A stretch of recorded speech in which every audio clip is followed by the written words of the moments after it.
is good, my anime faithful? What is good, yo? Is anybody doubting that this is one of the greatest shows of 2019 right now? And One Punch Man got their work cut out for them, and so does everybody else trying to get on this train of beating this show. Um, I am one of the people who honestly didn't think that this show was as crazy as it was going to be. Like, imagine me reading a title says that time I was reincarnated as a slime, and I thought he was just literally going to be a slime and just do weird slime stuff, like live a life that a slime might live. But that doesn't seem to be the case one tiny bit, and with this week's episode's action, man, there's some things that some shows try to do and they don't succeed very well. And that's one of the things of making the conclusion of the battle feel like it was an actual like war, make it feel like it was actual um, time consuming, all these things. Because now when when at towards the end and someone shows up, it makes a lot of sense why he's there, simply because a whole day almost has passed just during this battle alone. And I'm not sure, you guys might want to read the comments down below, because my question is, in the light novel or in the manga, do they tell us how long this battle actually took before Rimuru straight up was just like, yeah, this isn't even a battle for me. I'm just gonna send in the strongest demon lord of all times, the cutest demon lord of all times. I am very conflicted on who is my favorite girl now, her, the demon lord, or my pink-haired goddess, who they both have the same color of hair, they're both super strong, and they're both super cute. That's not fair. How are you going to put all of this on me? Okay? My girl, who's always holding Rim, she can breathe under the water longer than her, okay? That's probably the only reason why I'm sticking with my the first wifey I've had, which is the pinker hair girl that's always been on Rim's side compared to the Demon Lord. But what she does to this giant monster in this week's episode was absolutely monstrous. Imagine that she says she's trying to restrain herself from doing anything crazy, and a monster that Rimuru was using practically, uh, supposedly his max power, because I mean, if you really think about it, there's no way he thought any of his power at this point in time should have done any collateral damage to anything around him, with that guy being so big and taking up so much space and being able to tank so many attacks. I feel like Rim definitely went closest to all out that we've seen since like the orc fight or whatever. So that was nice to see that, but at the same time, the show is kind of proving the point that it kind of has adopted a Beerus in the show, and it's kind of bad, and it's still good and bad at the same time, because think about it. If Beerus wasn't in Super and with Whis, they Super would have ended with Frieza blowing up Earth and killing everybody, you know? So it's like it's one of those things where it's like, oh, there's these people who are really cool, but we still have our own main character, our own main cast that, you know, we're relying on. It's just when these people step up, there's really not much more guessing you need to take. If someone can take the attack that she just threw out, I don't want to see that person go against Rimuru, okay? Period. And for Rimuru, I got to talk to my anime people, and to find out that a whole entire year has gone past in this world, and that Rimuru is still at this point in time where he is definitely not the strongest person in his village anymore. Um, I feel like that is a little bit of a problem for me, because I expected him to be the strongest of all of the people, but I guess with having someone there that can always push him, it seems like he should become stronger at any moment. You know, like someone, the Demon Lord should start pushing Rimuru to train with her, or to at least, you know, it wouldn't be training so much for her as much as it would be for Rimuru. Not to mention, she does an attack that Rim's never used before, the Drago Buster. So there's a lot more moves out there. We had the Flying Pegasus, we had the pigs, we had the lizard, we had everybody working together. And out of all the people who did the coolest thing and unexpected thing was the wolf and the girl with the ginormous sword working together and absolutely looking so dope as a partner. Um, I wasn't really expecting that, nor was I expecting my favorite wolf to be able to fly all of a sudden. That was pretty amazing as well. So a lot of things came out of nowhere for me, and I loved every moment of it. Also, supposedly, this man that shows up is pretty godlike. I mean, not only does he seemingly show up and have like no real presence about him, because it didn't seem like Rimuru and everybody sensed him like, oh my lord, you need to be careful, there's a strong demon lord right next to you.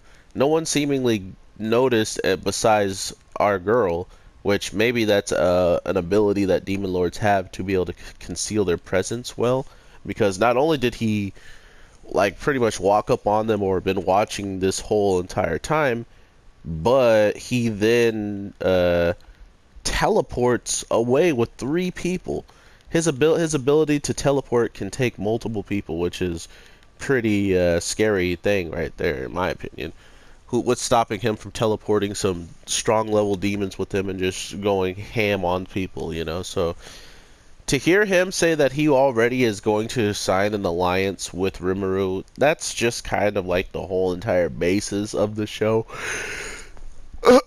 Excuse me, is just to stay in Rimuru's good side. I mean, his gluttony move this week was absolutely sick, and correct me if I'm wrong, but is that not the Orc Lord? What was the Orc Lord? No, his thing was like devour or I don't remember now. But with this ability that he uses, he practically eats all the scales to get rid of them from this giant monster, and still it can recover. It has ultra mega super ultra mega numinous condubitus conflubritus regeneration speed. So yeah, it just kept making skills over and over. It kept having enough time to recover because they didn't have an attack strong enough to then wipe out a whole part of its body, and then after that part's wiped out, attack other parts all within 3 minutes before one of the parts can come back, you know?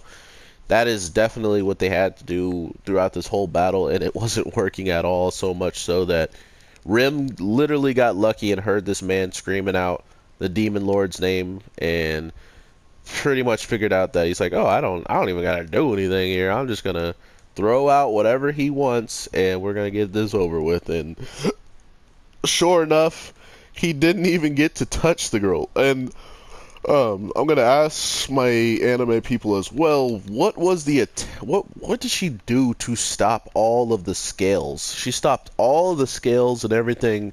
Seemingly she did the world Dio's move in this week's episode. She's like, the world, and then went around and knocked down all the scales or something, you know? Like, what the heck did she do? Did she just like control gravity around them? Did she like absorb the magic out of them? I really don't know. It was really dope though.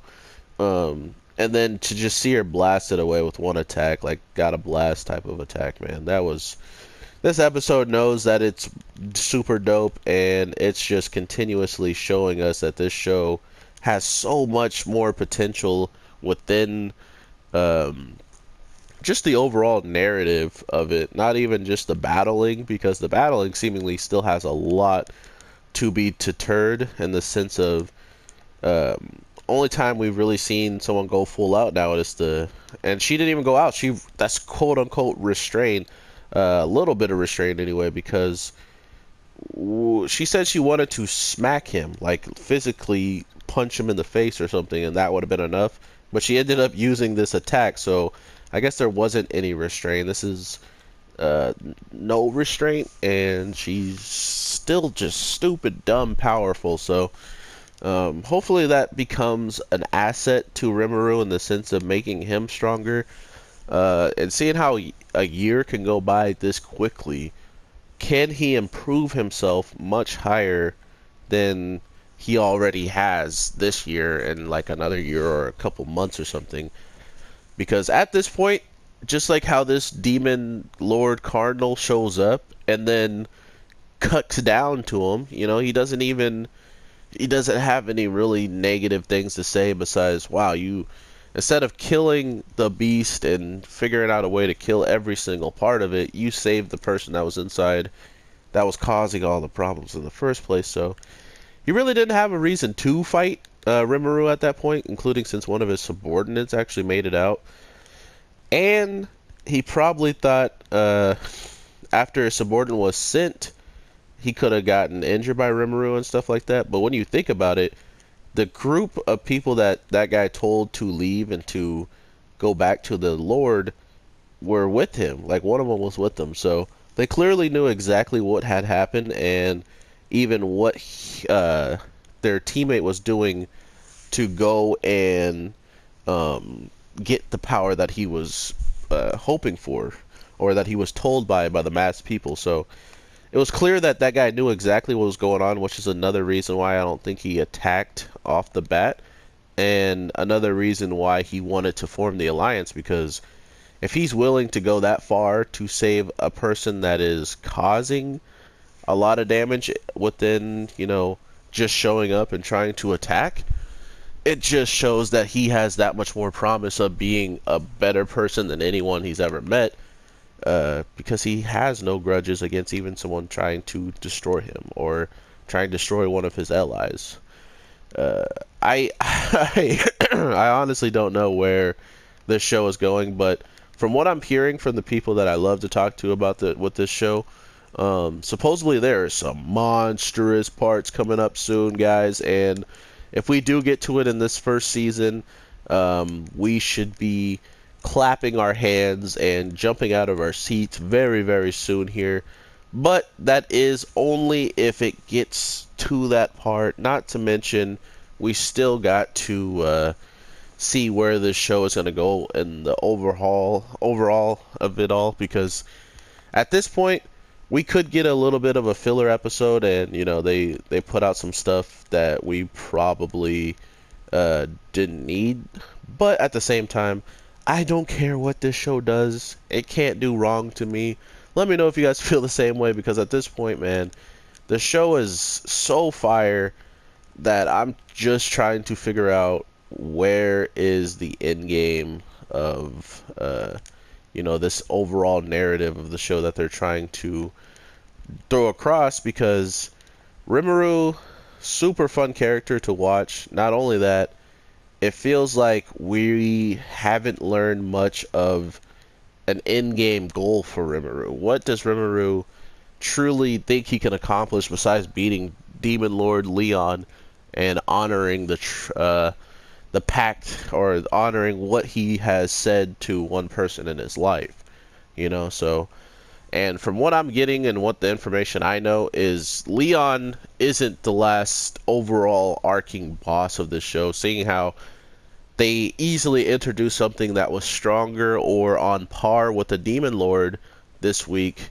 It could be easily said that there's things just like that out there in the world that they could either use to fight or just have Demon Lords in general start showing up. But one other thing I wanted to really talk about, or at least ask if you guys noticed as well, is just why did the king look like he was so complacent, or like he looked like he was just so cocky, or like I don't know how to put it. It felt like he knew that because he has Rimuru on his team, and because Rimuru is young and naive or something, it feels like he knew he didn't have to try nearly as hard or something to get the results he wanted out of this.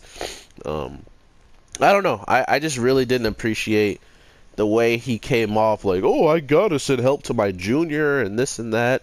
and then the large smile on his face as if he's the king of the Alliance, which he kind of made Rimuru seem like he was the best of the best of the Alliance. And now that he's in the face of his comrades and stuff, he don't want to act like that's the case at all. So I don't know. I don't know how to feel about the king after this week's episode. Maybe I'm looking too much into it. Pretty sure someone will let me know on that, because the last time I didn't like him, people were like, nah, man, it's all good. He's a good guy. So I trust my anime people, and if they tell me that this was just kind of an animation choice, and he does do the same thing in the light novels and stuff, it's just that he's trying to look big and tough in front of his people, and not so much he doesn't need to look big and tough in front of Rimuru. But yeah, man, I am ecstatic to see the next video. To see the next episode, and just understand where the show is going and overall what the narrative of the story can be. So with all that being said, guys, I hope you are on board and ready to watch That Time I'm Reincarnated as a Slime. I can't wait to see your guys' opinions and comments down below. Drop a like, it would be greatly appreciated. Your boy out here trying to get this daily content. I got 2 more videos coming out, so make sure you have that notification bell hit and turned on so you get instantly notified when your boy drops them content. Thank you guys so much for subscribing. Thank you for the likes on the previous videos, and let's continue to drop those likes if you guys wouldn't mind. We got some amazing shows coming out, and I want to show them that our community is all for them. So with all that being said, guys, let's talk in the next one. All right, peace.